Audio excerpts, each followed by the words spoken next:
Hello बच्चों, कैसे हो? गुड। यस, सब गुड गुड होना चाहिए, है ना। मार्क्स भी गुड आएंगे आएंगे ना? प्रॉमिस करो, अच्छे नंबर लाओगे। बहुत अच्छे। यस। सो आज एक कहानी से शुरू करते हैं। और कहानी भी किसकी?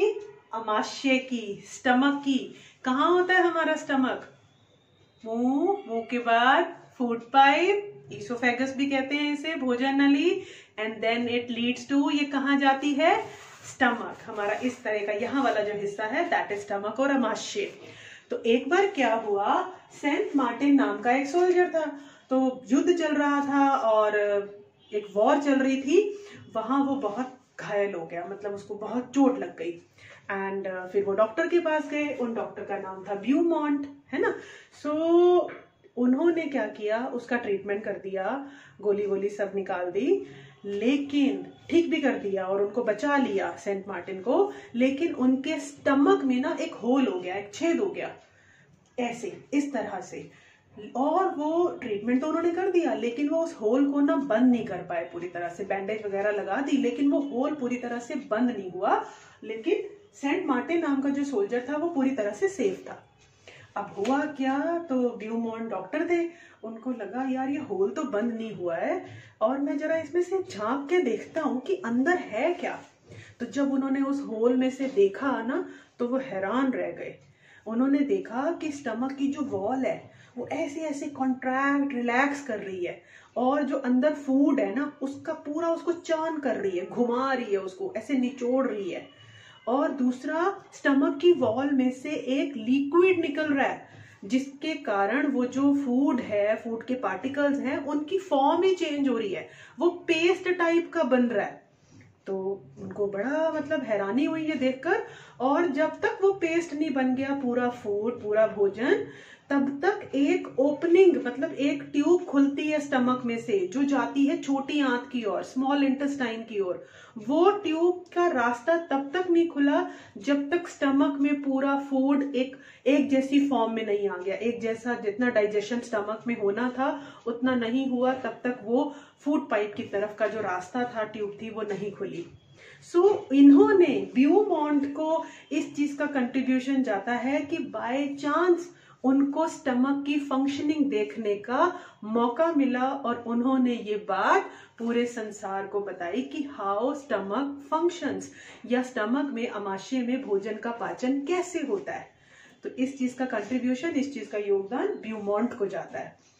एंड कहानी अच्छी लगी ना? कैसे लग रहा था कि स्टमक के अंदर, अगर हमें भी मौका मिल जाए उसके अंदर देखने का कैसे हो रहा है, नहीं, बॉडी के अंदर, तो फिर तो आपको बहुत अच्छे से पढ़ाई करनी पड़ेगी और डॉक्टर बनना पड़ेगा, मेडिसिन की फील्ड में जाना पड़ेगा। If you want to know your body more, अगर आप ज्यादा जानना चाहते हो, अपनी बॉडी के हर पार्ट को समझना चाहते हो, सो मेडिसिन का फील्ड आपको लेना पड़ेगा। एंड उसके लिए बहुत मेहनत करनी होती है। सो तैयार हो? जानना चाहते हो? यस। और लोगों को ट्रीट भी करना चाहते हो, है ना। ये भी अपने आप में कितना बड़ा वेलफेयर है कि हम बॉडी के बारे में जानते भी हैं और हम उसको लोगों की हेल्प के लिए यूज भी करते हैं। और नेक्स्ट टॉपिक हम पढ़ेंगे, ये थोड़ा सा नेगेटिव टॉपिक है, और हम बच्चे तो कई बार इस चीज को फेस करते हैं। बहुत बार हम कुछ ऐसा खा लेते हैं जो ऑलरेडी इन्फेक्टेड होता है, या ओवर ईटिंग कर ली, जंक फूड कहीं से भी खाना खा लिया, पेरेंट्स की बात नहीं मानी, सो हमें हो जाते हैं डायरिया या दस्त, जिसमें कि फ्रीक्वेंट वाटर स्टूल्स, मतलब पानी जैसे पतले जो दस्त लग जाते हैं, हमें बार बार टॉयलेट जाना पड़ता है, और उसके पेट में दर्द भी होता है, समटाइम्स वॉमिटिंग या उल्टी भी लग जाती है। सो इस तरह की सिचुएशन को डायरिया या दस्त कहते हैं। और ये क्यों होता है, इसके 3 रीजंस हैं। ड्यू टू इन्फेक्शन, कोई संक्रमण हुआ, फूड पॉइजनिंग या खाद्य विषाक्तन, आपने कुछ ऐसा फूड ले लिया, ऐसा भोजन ले लिया जो ऑलरेडी इन्फेक्टेड था, जैसे खुला अंडा का पड़ा है, मक्खी मच्छर उस पर बैठ रहे हैं और हमने वही चीज कंज्यूम कर ली। 2-3 दिन का पुराना है, कौन सी चीज यूज की हुई है, ऑलरेडी वो खराब हो रही है, स्पॉइल हो रही है, और हमने ले लिया। सो हमारे वो डाइजेस्टिव सिस्टम पर अटैक करेगी। वो किसको नुकसान पहुंचाती है? स्टमक को। फाइन।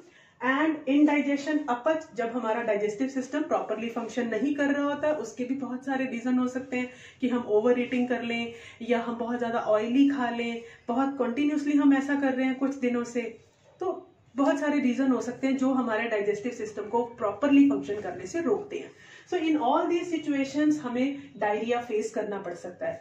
अब डायरिया में क्या होता है कि वाटरी स्टूल्स हैं, तो पानी और जो सॉल्ट्स हैं, जो जरूरी सॉल्ट्स हैं, लवण हैं, वो हमारे शरीर से निकलने लगते हैं एंड दैट सिचुएशन हो जाती है डिहाइड्रेशन या निर्जलीकरण। शरीर में पानी व लवणों की कमी, deficiency of water and salts in the body, इनकी कमी हो जाती है। बार बार हमारा स्टूल्स के थ्रू, वॉमिट के थ्रू पानी निकल रहा है, सॉल्ट्स निकल रहे हैं, लवण निकल रहे हैं, तो डेफिनेटली उनकी कमी हो जाएगी बॉडी में। एंड फॉर द ट्रीटमेंट क्या होता है, मेडिसिन तो है ही, अगर इन्फेक्शन है तो मेडिसिन आएगी, लेकिन पानी की कमी से बचने के लिए, क्योंकि पानी बहुत ज्यादा कम हो गया तो ये डेडली भी हो सकता है, ज्यादा एक्सट्रीम केस में, मतलब उस व्यक्ति की मृत्यु तक हो सकती है।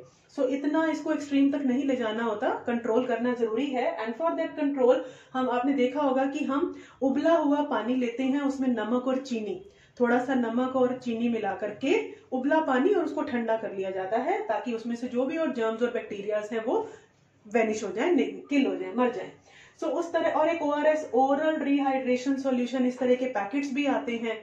इलेक्ट्रॉल करके भी पैकेट का नाम आता है। तो देयर आर मेनी थिंग्स, जैसे ग्लूकॉन डी का पानी ले लिया तो उसमें सॉल्ट्स हैं और उसको पानी में घोल लिया, डिफरेंट फ्लेवर्स में आते हैं। सो ORS एक, ये तो इवन गवर्नमेंट डिस्पेंसरीज और हॉस्पिटल्स में ये फ्री दिया जाता है ऐसे पेशेंट्स को। सो ORS, जिसे जीवन रक्षक घोल भी कहते हैं, इसे घर पर भी आसानी से बनाया जा सकता है। जैसे अभी मैंने बात की कि पानी को उबाला, देन ठंडा किया, फिर थोड़ा सा चुटकी नमक और 1 चम्मच चीनी मिला करके हम वो चीज चम्मच करके या धीरे धीरे जो है वो पेशेंट को दे सकते हैं, क्योंकि एकदम से पानी नहीं ले पाएगी, उसकी बॉडी एक्सेप्ट नहीं करेगी, वॉमिट हो जाएगी। तो धीरे धीरे, ज्यादातर बच्चों में क्या होता है, चम्मच से दिया जाता है, थोड़ा, लेकिन पानी जाना जरूर चाहिए, एंड सॉल्टेड वाला पानी, मतलब जिसमें की सॉल्ट हो, लवण हो। तो ये डिहाइड्रेशन की सिचुएशन को ओवरकम करना है, इसलिए देखो रिहाइड्रेशन, इसी का उल्टा। फाइन। सो ये जो आज हम वर्कशीट डिस्कस कर रहे हैं, ये वर्कशीट है आपकी वर्कशीट 23, और एज यूजुअल हिंदी और इंग्लिश मीडियम दोनों तरह के बच्चों के लिए इसका लिंक मैं आपके डिस्क्रिप्शन बॉक्स में शेयर कर दूंगी। And this time I would also share the PDF of answers of this worksheet. मेरे पास रिक्वेस्ट आई बहुत सारे बच्चों की कि मैम आप आंसर्स भी हमें ना एक प्रॉपरली नोट्स फॉर्म में, कि किस तरह से हमें उन्हें कंसाइज, छोटा करके हमें लिखना है, हमें लर्न भी अच्छे से हो जाए।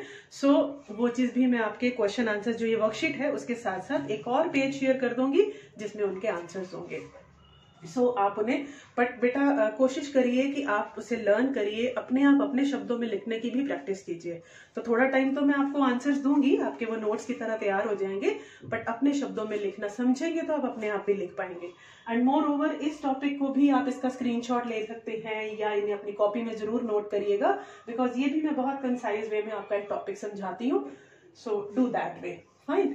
सो अब हम चलते हैं, एक बार डिस्कस कर लेते हैं, मैं समझा भी देती हूँ, देन आप उसको डिस्क्रिप्शन बॉक्स से एक बार कंपेयर कर लेना।